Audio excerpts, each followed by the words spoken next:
Well अगर आप मुझसे पूछो तो ये अभी फिलहाल जो CWC L2 की सीरीज हुई जहां पर नेपाल, स्कॉटलैंड और नेदरलैंड ने खेला, भाई ये one of the best series थी। इस सीरीज ने आपको कॉम्पिटिटिवनेस दिखाई, इस सीरीज ने आपको 370 जैसा बड़ा टोटल चेस डाउन होते हुए दिखाया। इस सीरीज ने आपको नेपाल की एक्स्ट्राऑर्डिनरी क्रिकेट दिखाई और इस सीरीज ने यह बता दिया कि भाई अगर एसोसिएट नेशन को ग्रो होना है, जो कि फिलहाल एसोसिएट्स आर मूविंग फॉरवर्ड, अगर एसोसिएट को ग्रो होना है तो उसके लिए नेपाल का ग्रो होना बहुत जरूरी है। हो सकता है आपके दिमाग में सवाल आए कि यार नेपाल के इकलौते अकेले नेपाल के ग्रो होने से पूरा एसोसिएट नेशन ग्रो कैसे हो जाएगा। वही मैं समझाने की कोशिश करूंगा इस वीडियो में और आपसे कुछ सवाल जरूर पूछूंगा। देखो, जब जब आप एसोसिएट नेशन की बात करते हो आप नेपाल की बात ना करो, ऐसा हो ही नहीं सकता है, क्योंकि नेपाल में क्रिकेट के अलावा एक वो चीज है जो और किसी एसोसिएट टीम के पास नहीं है और वो है क्रिकेट का क्रेज, जो नेपाल के 12th प्लेयर हैं। इसी वजह से जब हमने एनपीएल देखा उस टाइम पर हमने ये कहानी सुनी, बहुत सारे एसोसिएट प्लेयर्स ने ये बात कही कि एनपीएल जो है वो सिर्फ नेपाल की ग्रोथ के लिए या नेपाल के लोकल प्लेयर की ग्रोथ के लिए नहीं है, बल्कि वो एसोसिएट प्लेयर्स के भी ग्रोथ के लिए। बिकॉज जिस तरह से नेपाल के फैंस आते हैं, जो वो क्रेज लेकर आते हैं, भाई वही तो स्पोर्ट को बिजनेस देता है और वही वो क्रेज जो है वो क्रिकेटर के अंदर वो एंथुसियाज्म डालता है कि हाँ भैया इस पर्टिकुलर गेम को और आगे खेलना है। And that is the reason I am saying कि कल को लेट्स से फॉर एग्जांपल, और यहीं पर मेरा सवाल आपसे है कि लेट्स से फॉर एग्जांपल कि कल को नेपाल जो है वो 1 साल 2 साल 3 साल 4 साल जितना भी टाइम लेते हैं उतने टाइम में वो फुल मेंबर नेशन बन जाता है। आपको क्या लगता है नेपाल का एनुअल कैलेंडर कैसा होगा? डू यू थिंक कि नेपाल उस टाइम पर सिर्फ पाकिस्तान, इंडिया, जिम्बाब्वे या फिर और अदर, अफगानिस्तान या और अदर जो टेस्ट प्लेइंग नेशन है, क्या सिर्फ उनसे खेलेगा, या फिर नेपाल जो कि अब धीरे धीरे अपने स्टेडियम्स को ग्रो कर रहा है? हाल फिलहाल में आपने वो एक्स्ट्रा टेक वाली जो फोटो काफी वायरल हो रही है डे 1 और टुडे में, उन फोटोज को देख करके समझ रहे हो कि भाई फैसिलिटीज काफी इंप्रूव हो रही हैं। क्या जब उस टाइम पर एनुअल कैलेंडर होगा उसमें आप हर साल नेपाल को एक एसोसिएट नेशन का खेलते हुए नहीं देखोगे? मतलब इट्स वेरी सिंपल कि अगर नेपाल ग्रो हो जाता है तो वो ऑटोमेटिकली, चाहे आप पारसदाई की बात करो या किसी की बात करो, दे ऑल रिमेंबर कि यार हम यहां से आए हैं और जब हम आ रहे थे हम काफी स्ट्रगल कर रहे थे। सो इन टीम्स को सपोर्ट चाहिए और इन टीम को सपोर्ट मिलेगा। क्या आपको लगता है कि कल को जब नेदरलैंड, स्कॉटलैंड या फिर नामीबिया और भी कोई सी टीम है उनमें से किसी को फुल मेंबर नेशन का स्टेटस मिलता है तो उतना फायदा होगा जितना फायदा नेपाल को फुल मेंबर स्टेटस से होगा? तो टेक्निकली बात की है सारी कि इस पर्टिकुलर सीरीज के बाद हमें यह तो पता चल गया कि भाई क्रिकेट में ग्रो हो रहा है, जिस तरह से एसोसिएट बढ़ रहे हैं दैट इज क्रेजी। लेकिन अगर उसके साथ साथ आप 1-2 सीजन एनपीएल का और देख लो जिससे और आपको फाइनेंशियल हेल्प मिल जाए, 1-2 सीरीज आप, जैसे अभी वेस्ट इंडीज वाली सीरीज प्लान हुई, 1-2 अच्छी सीरीज देख लो, उसके बाद जो वो फुल मेंबर की तरफ बढ़ने की स्पीड है, जो रफ्तार है, वो ऑटोमेटिकली बढ़ जाएगी। और अफगानिस्तान एक बहुत बड़ा एग्जाम्पल है, जिस तरह से अफगानिस्तान एक टाइम पर एसोसिएट नेशन था और फिर वही अफगानिस्तान T20 वर्ल्ड कप में ऑस्ट्रेलिया को जाकर हराता है। So from being an associate nation to defeating Australia in T20 world cup, Afghanistan ने एक ब्लूप्रिंट जरूर रख दिया। देखो अफगानिस्तान का प्रॉब्लम ये है कि उनके पास फिलहाल बहुत सारे पॉलिटिकल इश्यूज हैं। अफगानिस्तान के पास टाइम पर अपना होम ग्राउंड का बड़ा स्ट्रगल है, आप किसी को बुला नहीं सकते, आप होस्ट नहीं कर पा रहे हो, फॉरेन कंट्रीज जो है वो अफगानिस्तान जाने के लिए तैयार नहीं है। सो उनके पास अपने बड़े फंडे हैं, जैसे उनको यूएई में खेलना पड़ता है, उनको इंडिया से बहुत सारी हेल्प लेनी पड़ती है। सो उनके पास अपनी इतनी सारी प्रॉब्लम्स हैं कि वो उतनी अच्छी तरह से खुद भी क्रिकेट नहीं खेल पा रहे हैं रेगुलरली, और वो बहुत ज्यादा रिलाई करते हैं बहुत सारे टूर्नामेंट्स पर। जितने T20 लीग दुनिया भर में हो रहे हैं वो उस पर बहुत ज्यादा रिलाई कर रहे हैं, बिकॉज उनके पास अपना अभी कुछ खास जो होल्ड है वो नहीं बन पा रहा। लेकिन नेपाल की तरफ जब आप देखते हो उनके पास वो सब कुछ है। नेपाल जैसे ही फुल मेंबर बन जाता है, नेपाल के पास अब फुल ग्रोन स्टेडियम है, आने वाले कुछ सालों में नेपाल के पास मल्टीपल फुल ग्रोन स्टेडियम हो जाएंगे। एंड जिस तरह से कैन इस टाइम पर काम कर रहा है, आप देखो पिछले कुछ टाइम में कैन ने कितना सब कुछ किया। आप इसी कुछ महीने की बात कर लो, आपको एक नया कोच मिलता है, एक ऑजी कोच मिलता है, एक जबरदस्त मेंटालिटी के साथ आपको एक अच्छा कंसल्टेंट कोच मिलता है इस पर्टिकुलर टूर्नामेंट के लिए, उसका फायदा हमें देखने को मिलता है। आपके सामने यूके में एक सीरीज रखी जाती है, फिर स्कॉटलैंड से 2 प्रैक्टिस मैचेस रखे जाते हैं, उसका फायदा इस CWC L2 की सीरीज में हुआ, जहां पर हमने देखा कि आपने जो सिचुएशन थी, जो वहां पर कंडीशन थी, उसको अडेप्ट किया और उस हिसाब से खेला। फिर टीयू को हम देख रहे हैं वो लगातार तैयार हो रहा है। पारसदाई को हमने देखा कि वो लॉर्ड्स में जाकर के वर्ल्ड क्रिकेट करने ओलंपिक में नेपाल को रिप्रेजेंट कर रहे थे, वहां पर नेपाल की विमेन और मेंस टीम की ग्रोथ के बारे में बात हो रही थी। हमने देखा कि वेस्ट इंडीज से टी20 सीरीज वर्ल्ड कप क्वालिफायर के पहले प्लान होती है। सो कैन अपनी तरफ से सब कुछ कर रहा है, अब सिर्फ इंतजार हमें इस चीज का। और हम कुछ टाइम पहले ये बात कर रहे थे कि भैया कैन सब कुछ कर रहा है, प्लेयर कुछ नहीं कर रहे हैं, लेकिन अब जब कैन के सब कुछ के साथ साथ जब सीडब्ल्यूसी में ये परफॉर्मेंस आई तो एक चीज क्लियर हो गया, और इसी वजह से मैंने इस वीडियो को बनाने का सोचा भी कि यार जब आपको अच्छी क्रिकेट और अच्छा ऑर्गेनाइजेशन, जैसे आप ओमान की तरफ देखो भाई, क्रिकेट खेल रहे हैं लेकिन ऑर्गेनाइजेशन अच्छा नहीं है, उनका बोर्ड अच्छा नहीं है। सो बहुत सारे ऐसे अलग अलग आपको इश्यूज दिखेंगे, कहीं आपको दिखेगा बोर्ड अच्छा है तो क्रिकेट अच्छी नहीं है, कहीं बोर्ड भी अच्छा है क्रिकेट भी अच्छी है तो फैंस अच्छे नहीं है। नेपाल के पास ये तीनों बॉक्सेस टिक्ड हैं, एंड इसी वजह से इस सीरीज के बाद ये बात समझ में आई कि अगर नेपाल को फुल मेंबर स्टेटस मिलता है देन वो सिर्फ नेपाल का नहीं होगा, वो ऑल टुगेदर सबका होगा। देखो पिछला साल नेपाल के लिए बहुत अच्छा नहीं था, लेकिन ये वाला साल नेपाल के लिए अब तक बहुत अच्छा चल रहा है, एंड वी आर होपिंग कि आगे आने वाली जो मल्टीपल सीरीज है उसमें इस लेवल को आप और ज्यादा ग्रो होते हुए देखोगे। बिकॉज जिस तरह से हमने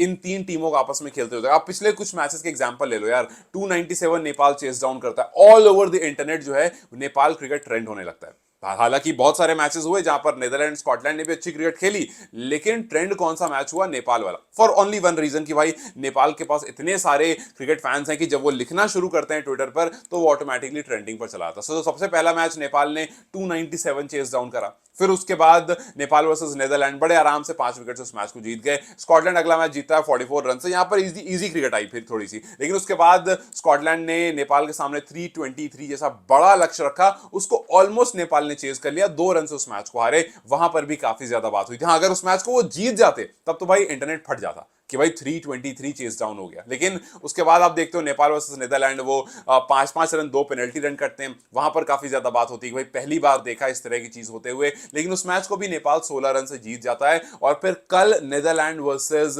स्कॉटलैंड के बीच में 370 चेस डाउन जाता है।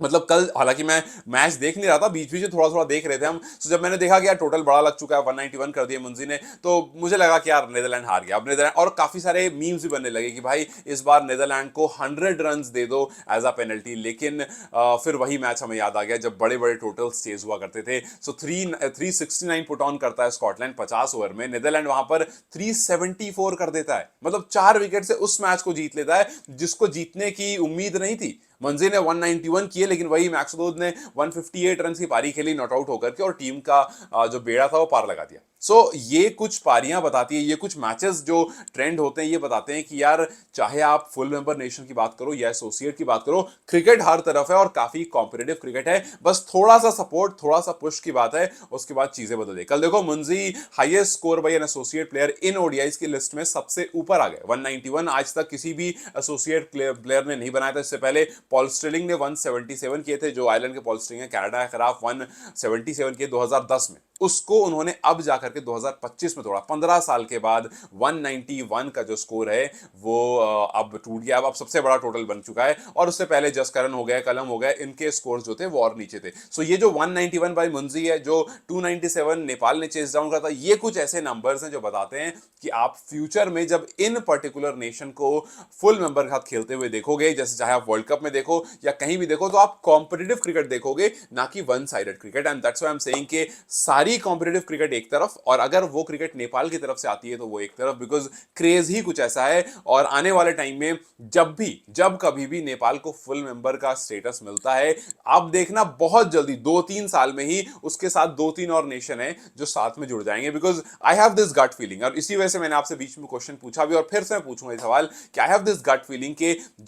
हालांकि जब अफगानिस्तान को फुल मेंबर स्टेटस मिला, उनके पास अपना सब कुछ नहीं है, इस वजह से वो बहुत ज्यादा अदर टीम्स को ग्रो नहीं कर पाए, क्योंकि वो अभी भी क्रिकेट खेल रहे हैं, वो बड़ी बड़ी टीम साथ खेलते हैं, अच्छा परफॉर्म करते हैं, लेकिन उनको बस अपना सब कुछ नहीं है। मतलब हर बार उनको एक सीरीज कराने के लिए जाहिर सी बात है किसी को कॉल घुमानी पड़ेगी, किसी को मेल लिखना पड़ेगा, किसी से परमिशन लेनी पड़ेगी, ये देखना पड़ेगा क्या यूएई का स्लॉट खाली है, या फिर अगर इंडिया में कराना क्या इंडिया का स्लॉट खाली है, क्या उस पर। अभी तो कुछ टाइम पहले ग्रेटर नोएडा में उन्होंने एक सीरीज कराई थी, लेकिन वहां पर सक्सेसफुल नहीं हो पाई, रेनी सीजन था, बारिश काफी टाइम होती रही, पूरा का पूरा जो वन ऑफ टेस्ट मैच था न्यूजीलैंड के खिलाफ, न्यूजीलैंड जैसी बड़ी टीम के खिलाफ उनको मौका मिला था खेलने का, लेकिन वो नहीं खेल पाए। क्यों? क्योंकि वो रिलाई कर रहे हैं, उनको देखना है कि भाई हमें अगर बीसीसीआई से परमिशन लेनी तो उनका स्लॉट कैसा चल रहा है, उनको देखना है कि भाई अगर हमें यूएई से परमिशन लेनी तो उनका स्लॉट कैसा चल रहा है। सो उनको अपनी क्रिकेट खेलने के लिए भी दूसरे के स्लॉट को देखना पड़ेगा, लेकिन जब उनका अपना कुछ का होगा कल, तो वहां पर उनको इश्यूज नहीं आएंगे, और वो इश्यूज नेपाल के साथ नहीं है।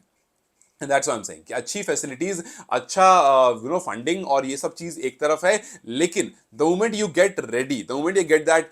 फुल नंबर स्टेटस, उसके बाद नेपाल के पास वो सब कुछ है जहां से वो सिर्फ खुद को नहीं बल्कि अदर टीम्स को भी ग्रो करा सकता है। और उसका एग्जाम्पल जो रहा वो ये पर्टिकुलर सीरीज रही। खैर आपको क्या मानना है, आपको क्या लगता है, क्या वाकई में जो मेरा ये थॉट है कि अगर एसोसिएट क्रिकेट को ग्रो होना है तो उसके लिए नेपाल का ग्रो होना बहुत जरूरी है, बिकॉज नीदरलैंड ग्रो कर जाएगा, स्कॉटलैंड ग्रो कर जाएगा, बट वो इंडिविजुअल ग्रोथ होगी, उनके पास वो फैंस नहीं आ पाएंगे, उनके पास वो कैपिटल जनरेट नहीं हो पाएगा, वो बिजनेस भाई। मैं हर बार ये बात कहता हूं कि स्पोर्ट हो कोई भी कुछ हो, इवेंचुअली आपको पैसा ही कमाना है। वरना आप देखो